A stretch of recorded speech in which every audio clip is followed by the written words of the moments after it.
എൻ്റെ വീഡിയോകളുടെ താഴെ വരുന്ന കമൻസിൽ ചില ചോദ്യങ്ങൾ ഞാൻ ശ്രദ്ധിക്കാറുണ്ട്.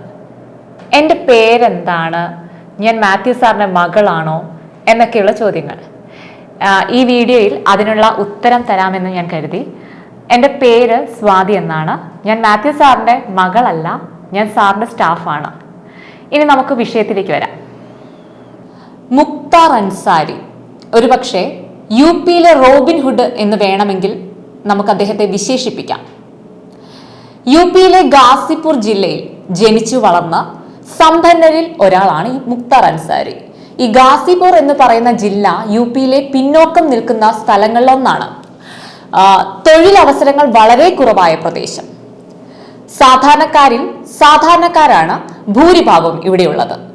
ഈ അൻസാരി കുടുംബം വലിയ രാഷ്ട്രീയ കുടുംബമാണ് യുപിയിൽ. ഈ നാടുവാഴികൾ എന്നൊക്കെ നമ്മൾ പറയില്ലേ, അതുപോലൊരു കുടുംബമാണ് അൻസാരി കുടുംബം. ഇവരുടെ അനുഗ്രഹം ലഭിക്കാതെ ഒരൊറ്റ പാർട്ടിയും ഇലക്ഷൻ പ്രചരണം പോലും നടത്താറില്ല. മുക്താർ അഹമ്മദ് അൻസാരി, മുക്താർ അൻസാരിയുടെ മുത്തച്ഛനാണ്. ഇദ്ദേഹം ഒരു സ്വാതന്ത്ര്യ സമര സേനാനിയായിരുന്നു. മുസ്ലിം ലീഗിന്റെയും ഇന്ത്യൻ നാഷണൽ കോൺഗ്രസിന്റെയും അഖിലേന്ത്യാ സ്ഥാനം വഹിച്ച ഒരാളാണ് മുക്താർ അഹമ്മദ് അൻസാരി. അങ്ങനെ ഒരുപാട് പേര് കേട്ട കുടുംബമാണ് ഈ അൻസാരി ഫാമിലി. ഒരുപാട് രാഷ്ട്രീയ പാരമ്പര്യമുള്ളതും അതുപോലെ തന്നെ അധികാര പദവിയിൽ വന്നിട്ടുള്ള ഒരുപാട് പേര് പിറന്ന കുടുംബവുമാണ് അൻസാരി കുടുംബം. അവിടെയാണ് 1963 ഹാജി സുബാനുള്ള അൻസാരിയുടെ മകനായിട്ട് മുക്താർ അൻസാരി ജനിക്കുന്നത്. ചെറുപ്പകാലത്തെ തന്നെ രാഷ്ട്രീയപരമായി കഴിവുള്ള മുക്താർ അൻസാരി കലാലയ രാഷ്ട്രീയത്തിൽ സജീവ സാന്നിധ്യമായിരുന്നു. ആ സമയത്ത് തന്നെ ക്രിമിനൽ മൈൻഡ് ഉള്ള ഒരു വ്യക്തി കൂടിയായിരുന്നു ഇദ്ദേഹം, മുക്താർ അൻസാരി. അടിയും വെട്ടും കത്തിക്കുത്തും എല്ലാം കൗമാരപ്രായത്തിലെ തന്നെ മുക്താർ അൻസാരിക്ക് ഒരു ഹരമായിരുന്നു. പിന്നീട് അവൻ വളർന്നത് ഈ കോൺട്രാക്ട് മാഫിയും അതുപോലെ ക്രിമിനൽ ഗാങ്ങും അരങ്ങുവാണിരുന്ന ഒരു രാഷ്ട്രീയത്തിന്റെ മുൻപന്തിയിലേക്ക് കുതിച്ചുയർന്നു. കൊലപാതകവും ഗുണ്ടാ പ്രവർത്തനങ്ങളും രാഷ്ട്രീയ മറവിൽ മുക്താർ അൻസാരി ചെയ്തിരുന്നു. അതിനാൽ തന്നെ ഈ ഡസൺ കണക്കിന് കേസുകൾ ഇയാൾക്ക് നേരെ ഉണ്ടായിരുന്നു. എന്നിട്ടും ഗാസിപൂരിലെ ജനങ്ങൾക്കിടയിൽ അയാൾ ഒരു റോബിൻഹുഡ് പരിവേഷം ആയിരുന്നു നിലനിർത്തിക്കൊണ്ടിരുന്നത്. 19 വർഷത്തോളം പല കേസുകളായി അദ്ദേഹം ജയിലിൽ കഴിഞ്ഞിട്ടുണ്ട്. അതിനിടയിൽ രാഷ്ട്രീയ തെരഞ്ഞെടുപ്പുകളിലും മത്സരിച്ചു. ഈ സമാജ്വാദി പാർട്ടിയുടെ സ്ഥാനാർത്ഥിയായിട്ടും അദ്ദേഹം മത്സരിച്ചു. അതായത് എത്ര ക്രൂരനായിരുന്നെങ്കിലും ജനങ്ങൾക്കിടയിൽ അയാൾക്ക് ഒരു ബാഹുബലിയായിട്ടാണെന്ന് പറയാം. ജനങ്ങൾക്ക് അയാളെ അതുപോലെ മതിപ്പായിരുന്നു. മുക്താർ അൻസാരി ഒരു മുസ്ലിം ആയതുകൊണ്ട് തന്നെ ഉത്തർപ്രദേശിലെ മുസ്ലിമുകൾക്കിടയിൽ അയാൾ ഒരു ഹീറോ ആയിരുന്നു എന്ന് പറയാം.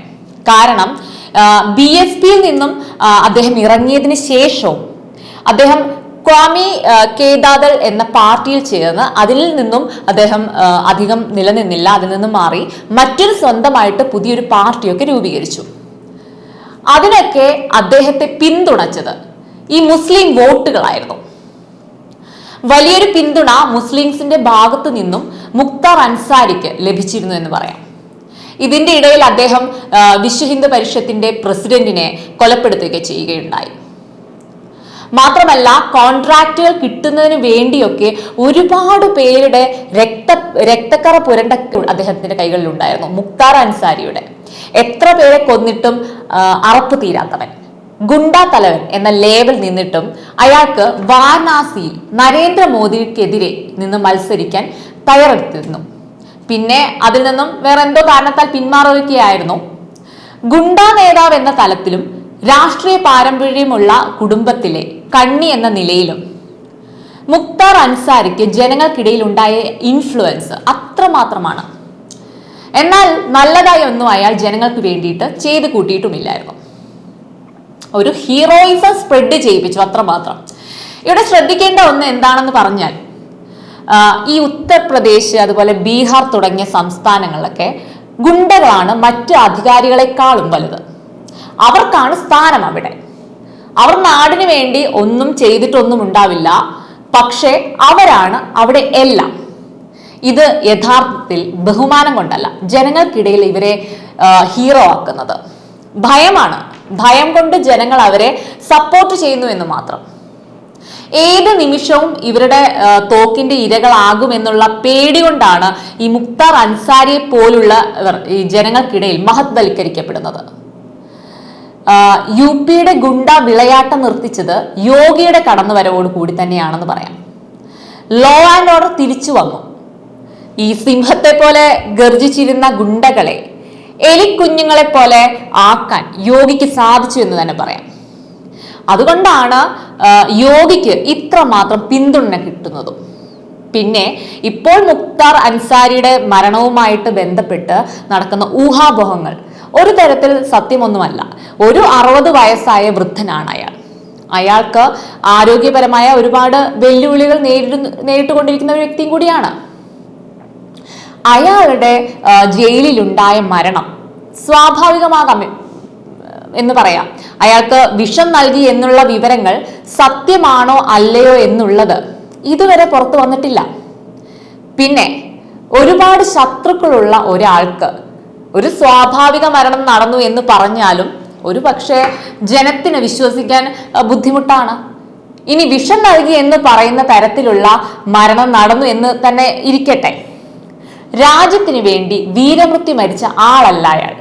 കൊടും കുറ്റവാളി, കൊന്നും കൊലവിളിച്ചും അധികാരത്തിൽ ഇരുന്നവൻ, ഒരുപാട് നിരപരാധികളുടെ ജീവൻ അപഹരിച്ച ഒരു ക്രിമിനൽ, പക്ക ക്രിമിനൽ.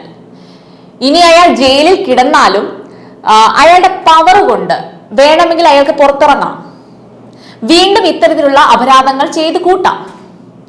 ഇനി അഥവാ ജയിലർമാർ ഇത് കരുതിക്കൂട്ടി ചെയ്തു കൂട്ടിയതാണെങ്കിൽ യു പിയുടെ ആക്രമണത്തെ നേരിടാൻ ഒരു മാർഗമില്ലാത്തതിനാൽ തന്നെയാണ്.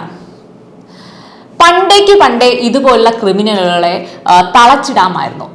കോൺഗ്രസ് ഇവരെ തീറ്റിപ്പോറ്റി വളർത്തുകയായിരുന്നു അവരുടെ നേട്ടത്തിന് വേണ്ടിയിട്ട്. ഇപ്പോഴാണ് ഇതിനൊരു യഥാർത്ഥ പരിഹാരം കൊണ്ടുവരാൻ സാധിച്ചതെന്ന് തന്നെ പറയാം. യു പിയുടെ മുഖച്ഛായ മാറ്റാൻ യോഗിക്ക് സാധിച്ചിട്ടുണ്ടെങ്കിലും ഇനി ഇതുപോലെ ഒരു ഗുണ്ടാ നേതാവും വളർന്നു വരാൻ യോഗി ഇടം കൊടുക്കില്ല എന്ന് ഉറപ്പുള്ള ഒരു കാര്യം തന്നെയാണ്.